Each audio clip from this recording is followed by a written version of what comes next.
PDIP dan politik pembangkangan. Saatnya membongkar kerusakan yang selama ini terjadi. Ketika Megawati Soekarno Putri mengeluarkan instruksi larangan bagi kepala daerah kader PDIP untuk menghadiri retret yang diadakan oleh pemerintah di bawah kepemimpinan Presiden Prabowo Subianto di Akademi Militer Magelang, publik seharusnya tidak hanya melihat ini sebagai aksi politik biasa. Ini bukan sekadar keputusan partai. Ini adalah bentuk pembangkangan terbuka terhadap pemerintahan yang sah. Lebih jauh lagi, ini adalah bukti nyata bagaimana PDIP selama ini telah menggerogoti sistem negara dari dalam dengan cara-cara yang tidak hanya menghambat, tetapi juga merusak jalannya pemerintahan. Mari kita telusuri dengan lebih jernih. Apa yang sebenarnya terjadi? PDIP tampaknya masih belum bisa move on dari kekalahan di Pilpres 2024. Sindrom partai besar yang tidak bisa menerima realitas membuat mereka lebih sibuk mencari kambing hitam daripada melakukan refleksi diri. Mereka tak lagi berperan sebagai oposisi kritis yang membangun, melainkan berubah menjadi kelompok politik yang seolah-olah merasa berhak menentukan siapa yang boleh dan tidak boleh memimpin negeri ini. Megawati dengan sikapnya yang otoriter memerintahkan kepala daerah kadernya untuk memboikot retret kepala daerah. Alasannya, seolah-olah ini adalah langkah untuk melindungi PDIP dari tekanan politik. Padahal ini lebih mirip sikap anak kecil yang ngambek karena tidak mendapat perhatian. Mari kita pikirkan sejenak.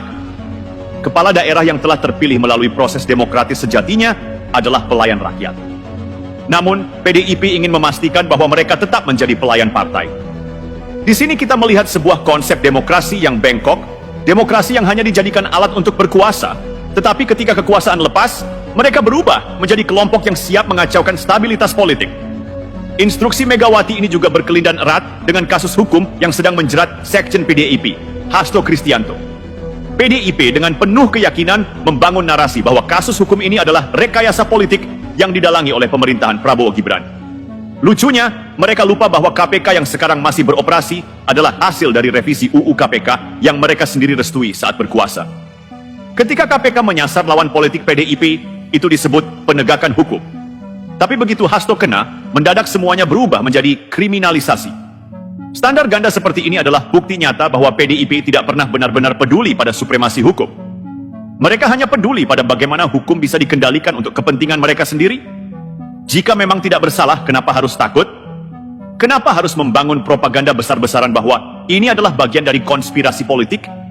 Bukankah lebih baik menghadapi proses hukum dengan kepala tegak, sebagaimana yang selalu mereka tuntut dari pihak lain? Instruksi Megawati ini tidak bisa dipandang sebagai tindakan politik biasa.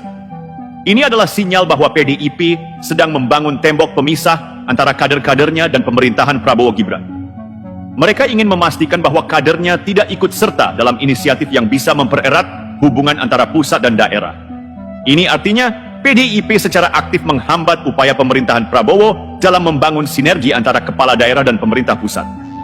Tindakan ini bukan hanya tidak dewasa, tetapi juga berbahaya. Ini adalah sabotase politik. Mari kita berpikir lebih luas.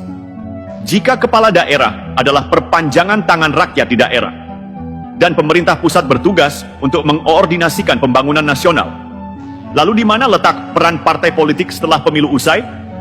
Seharusnya mereka menjadi mitra kritis yang konstruktif, bukan malah menjadi tembok penghalang.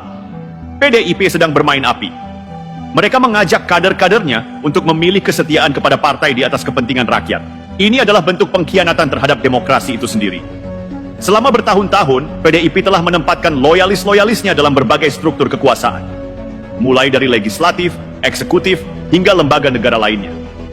Ketika mereka berkuasa, mereka mengatur sistem agar menguntungkan mereka. Tapi begitu kekuasaan itu lepas, mereka menggunakan pengaruh yang masih tersisa untuk menghambat jalannya pemerintahan. Lihat saja bagaimana mereka terus mencoba menciptakan instabilitas politik sejak pemilu 2024 berakhir. Mulai dari narasi bahwa pemilu curang, menyebar isu bahwa pemerintahan Prabowo adalah hasil rekayasa, hingga memainkan isu hukum demi membentuk persepsi negatif di mata publik. Mereka tidak pernah benar-benar peduli pada demokrasi. Yang mereka pedulikan adalah kekuasaan. Ketika mereka kehilangan kekuasaan, mereka berusaha menciptakan kekacauan.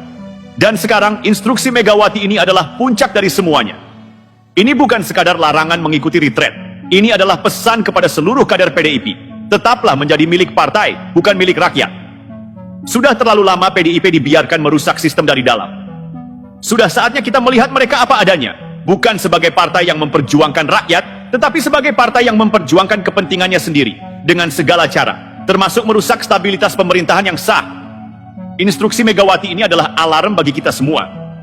Ini adalah peringatan bahwa PDIP tidak akan berhenti sampai mereka kembali berkuasa. Mereka akan terus menggoyang, memprovokasi, dan menghalangi jalannya pemerintahan Prabowo Gibran. Apakah kita akan terus membiarkan ini terjadi? Apakah kita akan terus diam ketika satu partai politik mencoba menjadikan negara ini sebagai alat permainan mereka? Inilah saatnya bersikap tegas. Pemerintahan Prabowo Gibran harus membaca langkah PDIP ini sebagai ancaman serius dan mengambil tindakan yang diperlukan.